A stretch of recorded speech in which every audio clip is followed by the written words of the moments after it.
China virus was extremely damaging, way beyond the United States.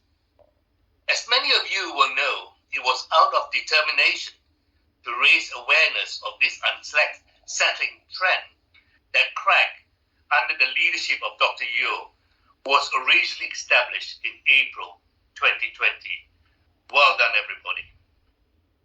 3 years later, although the virus has reached, sadly, too many of these races, 3 years later, although this virus has receded, sadly, too many of these racist attitudes have not. Today's conference is an excellent opportunity for us all to consider how we respond. We have a packed and engaging day ahead. Now, to kick us off, we'll be hearing from 3 ESA councillors, all whom I know very well and extremely respectful of their political colours. We work together right across the various political parties, and I love to hear from them.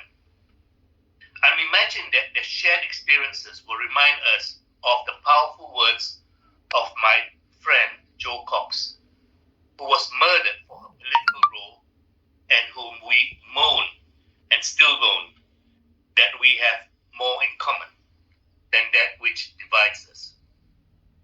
All 3 have an advantage over me in that they have been publicly elected to their political positions, so I'm really looking forward to hearing how they think we can encourage more people from our communities to follow their excellent example.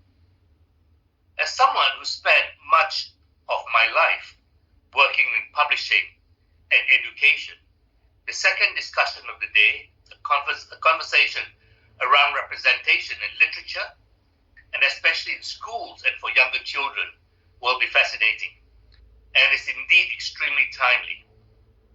What a wonderful panel of brilliant writers and academics we have to enlighten us.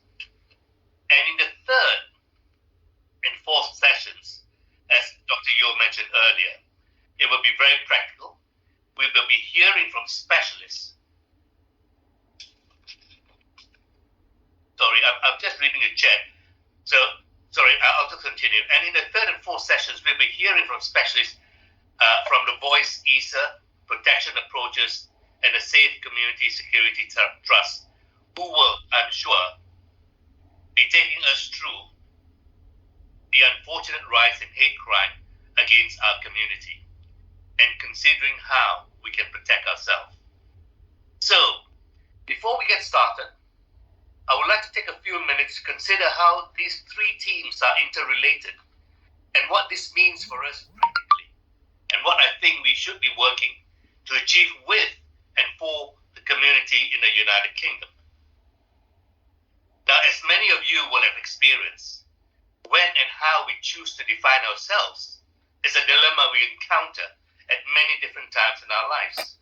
It is where we come from, or is it where we live now?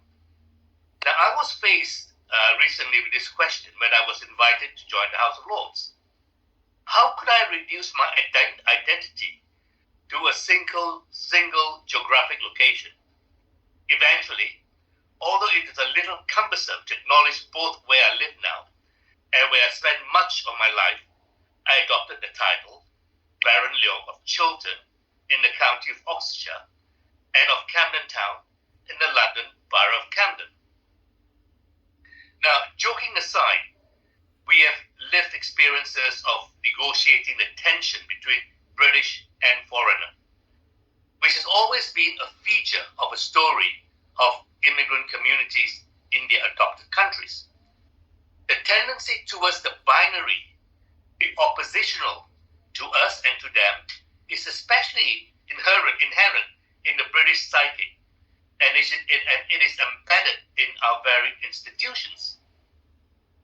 The British legal system is adversarial rather than inquisitorial.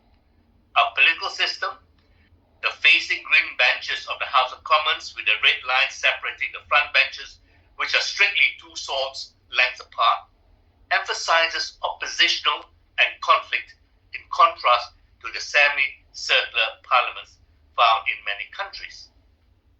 And yet for us, holding and managing simultaneous identities becomes a necessary part of our lives, becoming more complex for second, third, and subsequent generations.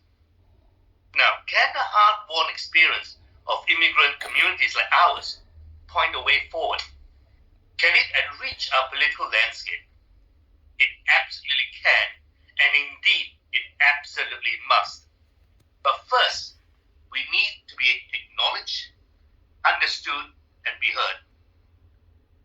Now, how many British people know that East and Southeast Asian communities first came to this country in substantial numbers in the 1840s as a result of the Opium Wars in China? That the original population settled primarily in major port cities like Liverpool and London. Or that during the First World War, around 140,000 members of the Chinese community worked on or behind the Western Front, and that their tremendous contribution was deliberately covered up